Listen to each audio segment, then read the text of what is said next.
प्रथमं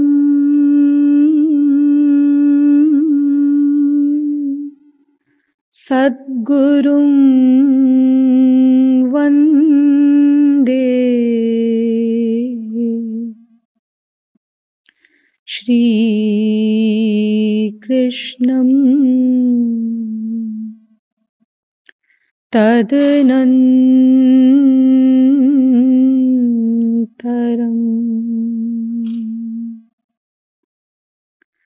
गुरुः पापात्मनां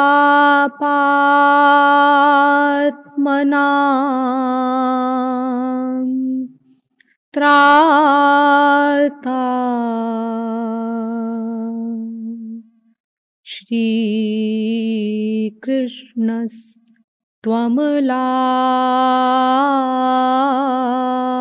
श्रीकृष्णस्त्वमलात्मना।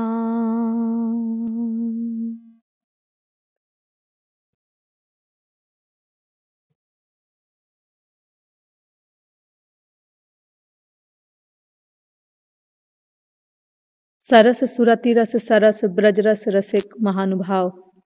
दैनिक नियमानुसार पहले कुछ देर श्री भगवन नाम संकीर्तन कर लीजिए, पश्चात विषय प्रारंभ किया जाएगा।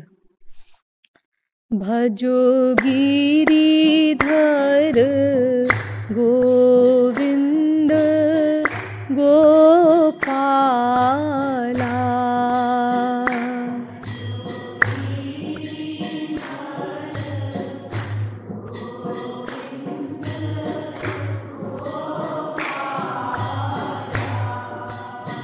भजो गिरिधर गोविंद गोपाला,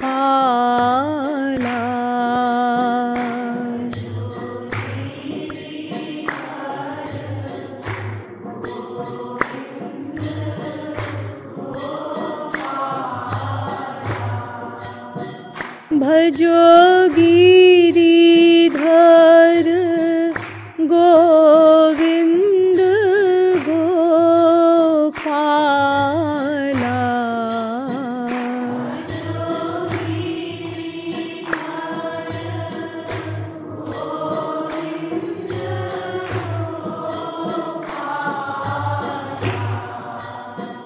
भजो गिरिधर गोविंद गोपाला, भजो गिरिधर गोविंद गोपाला,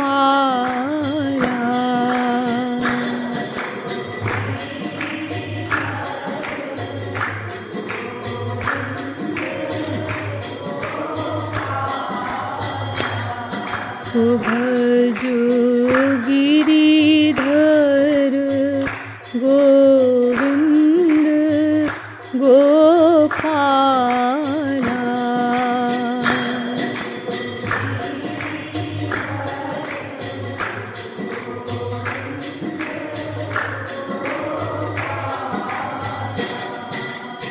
बोलिए वृंदावन बिहारी लाल की, श्रीमद् सतगुरु सरकार की।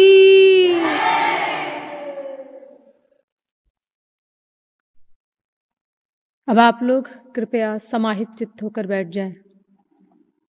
अब तक आप लोगों को यह बताया गया कि आनंद प्राप्ति के हेतु ही अनादिकाल से विश्व का प्रत्येक जीव आनंद स्वरूप ईश्वर का अंश होने के कारण अनवरत प्रयत्नशील है, किंतु अद्यावधि उस आनंद का लवलेश भी प्राप्त न हो सका। शास्त्रों वेदों ने बताया कि आनंद के पर्यायवाची भगवान को प्राप्त करके ही कोई जीव आनंदमय हो सकता है। भगवान की प्राप्ति के लिए सर्वप्रथम भगवान को जानना आवश्यक है। भगवान को जानने के लिए हम वेदों शास्त्रों में गए, किंतु पता चला कि भगवान इंद्रिय मन बुद्धि से सर्वथा परे है। क्योंकि वो इंद्रिय मन बुद्धि का प्रेरक, धारक, प्रकाशक, ज्ञाता आदि है। साथ ही वो दिव्य है, इंद्रिय मन बुद्धि प्राकृत हैं, ईश्वर सर्वज्ञ है, जीव अल्पज्ञ है। इसके अतिरिक्त वो अनंत विरोधी धर्मों का अधिष्ठान भी है, इसीलिए भी उसको महानतम बुद्धिमान ब्रह्मादिक भी नहीं समझ पाते। हम लोग निराश हुए, लेकिन पुनः शास्त्रों वेदों ने बताया कि यद्यपि भगवान को करोड़ों कल्प बुद्धि के द्वारा प्रयत्न करके भी कोई नहीं जान सकता, लेकिन यदि भगवान किसी पर कृपा करके अपनी दिव्य शक्ति प्रदान कर दें तो वो सौभाग्यशाली जीव भगवान को जान सकता है। पश्चात आपको ये बताया गया कि भगवान की वो कृपा कोई आकस्मिक घटना नहीं है कि एक पर हो जाए और एक पर न हो, वो किसी शर्त पर आधारित है, और वो शर्त है भगवत शरणागति। शरणागति का अभिप्राय बताया गया कुछ न करना, और ये भी बताया गया कि शरणागति मन को ही करनी है, क्योंकि बंधन और मोक्ष का कारण केवल मन ही है। लेकिन मन अनादिकाल से संसार में आसक्त है, इसलिए भगवान के शरणागत करने के लिए सर्वप्रथम मन को संसार से विरक्त करना होगा। तदर्थ संसार के स्वरूप पर गंभीरता पूर्वक डिटेल में विचार किया गया और आपके समक्ष यह सिद्ध किया गया कि इस संसार में सुख और दुख दोनों ही नहीं है। हम जिस वस्तु में जितनी मात्रा का सुख मान लेते हैं, उसके अभाव में हमको ठीक उतनी ही मात्रा का दुख भी मिलता है। यदि हम किसी चीज में सुख न माने तो उसके अभाव में हमको दुख भी न मिले, और जो हम सुख मानते हैं संसार में, उसी के कारण हमको सुख संसार में मिलता है, अपना ही माना हुआ। वस्तुतः संसार में कहीं भी सुख नहीं है। लॉजिक से भी आपको बताया गया कि संसार में अगर कहीं सुख होता तो उस वस्तु से सबको सुख मिलता और सदा सुख मिलता, लेकिन ऐसी कोई वस्तु नहीं है जिससे सबको सुख मिले और सदा सुख मिले। तो इस प्रकार संसार में सुख और दुख दोनों ही नहीं है। जब हमारा ये निश्चय हो जाएगा तो हमारा मन संसार से राग द्वेष रहित हो जाएगा, विरक्त हो जाएगा। लेकिन विरक्त होने के पश्चात भी हम ईश्वर प्राप्ति तो बहुत दूर की बात है, ईश्वरीय मार्ग में प्रैक्टिकल पदार्पण करना और उसके अनुसार चलना, यही नहीं कर सकते। इसके लिए हमें किसी श्रोत्रिय ब्रह्मनिष्ठ महापुरुष की पग पग पर आवश्यकता पड़ेगी। हमें उसके शरणागत होना पड़ेगा और सदा बुद्धि को उसके शरणागत रख करके उसके बताए अनुसार साधना करनी होगी, उसकी आज्ञा पालन करना होगा। तभी हम अपने परम चरम लक्ष्य को प्राप्त कर सकेंगे। ऐसा वेद से लेकर रामायण तक समस्त धर्म ग्रंथों ने बताया। लेकिन जब महापुरुषों पर विचार किया गया तो अनादिकाल से अब तक जितने महापुरुष हुए हैं उनमें 99.9% महापुरुष माया के कार्य करते हुए दिखाई दे रहे हैं, मायाबद्ध प्रतीत हो रहे हैं। इतिहास के द्वारा हमको ये पता चला। तो फिर वो महापुरुष हैं, इसको हम कैसे पहचानेंगे? और फिर माया के कार्य जो करते हैं तो क्या वास्तव में माया के अंडर में आ जाते हैं महापुरुष लोग, या माया की एक्टिंग करते हैं? ये सब अनेक प्रश्न पैदा हुए।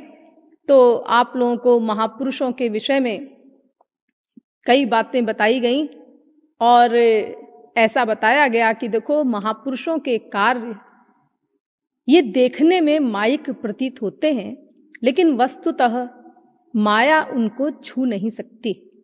उनके माया के कार्य केवल अभिनय हैं, एक्टिंग हैं।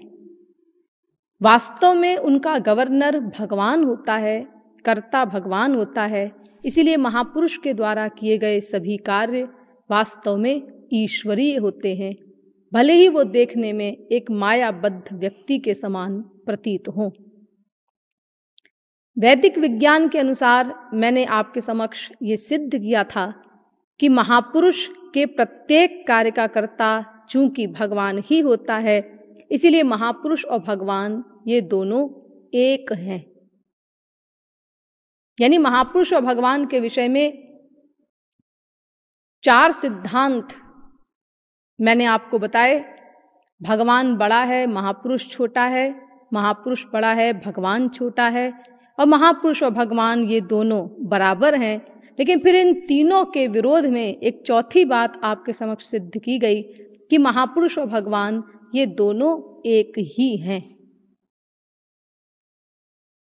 इसीलिए देखिए नारद पांचरात्र कहता है, वैष्णवम ज्ञान वक्तारम यो विद्याद् विष्णुवत् गुरुम पूजयेत् वाङ् मनः कायैः स शास्त्रज्ञः स वैष्णवः।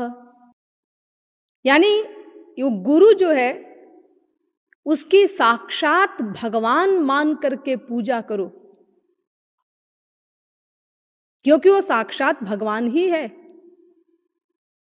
और केवल शरीर से करो ऐसा नहीं, केवल वाणी से कहो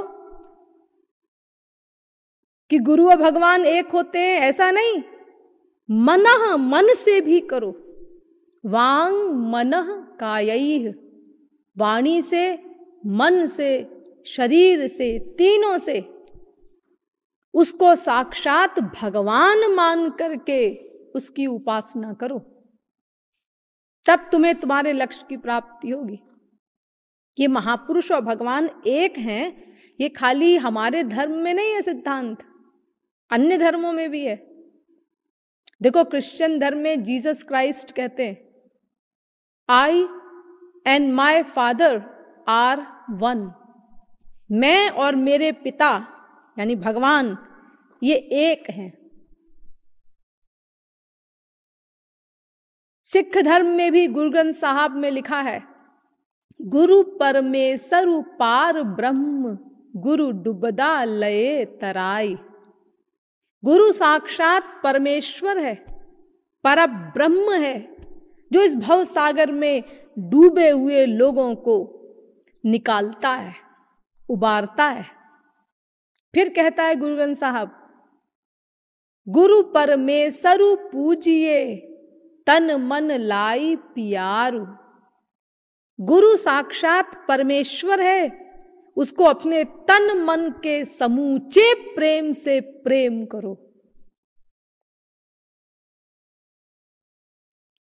जी वो तो सब ठीक है, लेकिन हमारे दिमाग में तो ये प्रश्न है और इसका समाधान होना चाहिए कि महापुरुष और भगवान जब ये माया से परे हैं तो ये माया के कार्य करते कैसे हैं? ठीक है, महापुरुष के सब कार्य ईश्वरीय होते हैं क्योंकि उसका कर्ता भगवान होता है, इसलिए महापुरुष और भगवान एक हैं। इसलिए महापुरुष ने जो कुछ किया वो भगवान ने किया, ये सब हम समझ गए। लेकिन हमारा प्रश्न ये है कि जिनके अंदर माया है ही नहीं, जो माया से परे हैं, वो माया के कार्य कर कैसे लेते हैं? हाँ, अब इसका रहस्य समझिए। देखिए, भगवान जो परतत्व हैं, परात्पर तत्व हैं, उनकी अनंत शक्तियां हैं। उन अनंत शक्तियों में 3 शक्तियां प्रधान हैं। एक चित शक्ति या पराशक्ति, एक जीव शक्ति और एक माया शक्ति।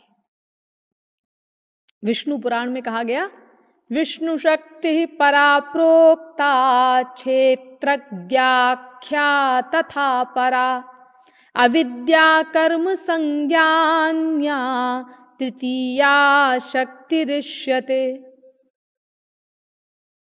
3 शक्तियां प्रधान हैं और इन तीनों में भी पराशक्ति जो है वो सर्व प्रधान है।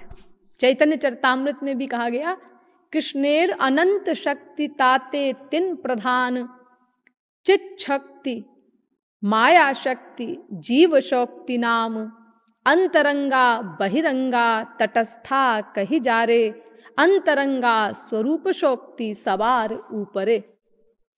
यानी श्री कृष्ण की अनंत शक्तियों में 3 शक्तियां प्रधान, चित शक्ति, माया शक्ति, जीव शक्ति, और इनमें भी जो चित शक्ति है, ये अंतरंगा शक्ति, ये सबसे ऊपर है, यानी सर्व प्रधान है। इसी को स्वरूप शक्ति कहते हैं, इसी को योग माया शक्ति कहते हैं, इसी को पराशक्ति कहते हैं, इसी को अंतरंगा शक्ति कहते हैं। कई नाम है इसके। तो ये जो योग माया शक्ति है ये सबसे ऊपर है और ये सबसे अधिक बलवान है।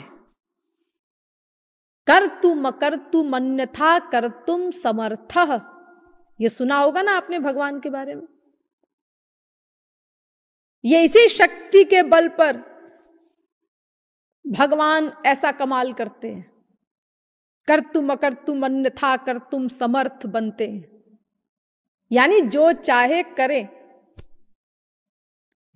जो नेचुरल है वो भी करे और जो इम्पॉसिबल है वो भी करे।